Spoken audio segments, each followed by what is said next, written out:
রাসূল সাল্লাল্লাহু আলাইহি ওয়াসাল্লামের একমাত্র ফুফু সাফিয়া বিনতে আব্দুল মুত্তালিব রাদিয়াল্লাহু তাআলা আনহা কোন খলিফার সময় ইন্তেকাল করেন?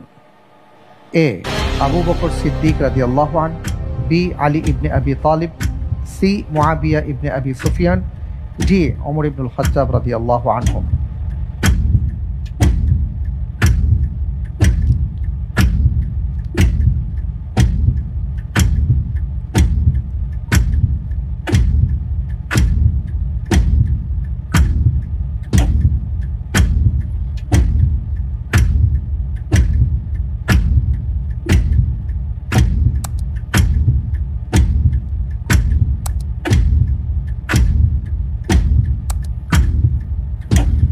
সময় ফুরিয়ে আসছে, চাইলে লাইফলাইন ব্যবহার করতে পারেন।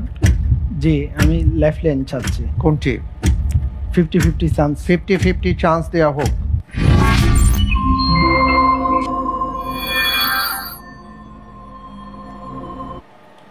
আলী ইবনে আবি তালেব, অপশন বি অথবা অপশন ডি ওমর ইবনুল খাত্তাব রাদিয়াল্লাহু তাআলা আনহু।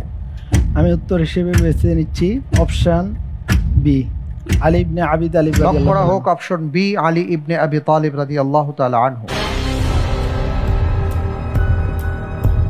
আল্লাহর রাসূল সাল্লাল্লাহু আলাইহি ওয়াসাল্লামের একমাত্র ফুফু ছিলেন তিনি সাফিয়া বিনতে আব্দুল মুত্তালিব রাদিয়াল্লাহু তাআলা আনহা, এবং তিনি মুসলিমা ছিলেন, ইসলাম গ্রহণ করেছিলেন। আপনি বলছেন যে তিনি আলী ইবনে আবি তালিব রাদিয়াল্লাহু তাআলা আনহুর সময় ইন্তেকাল করেছেন। আপনার উত্তরটি সঠিক হয়।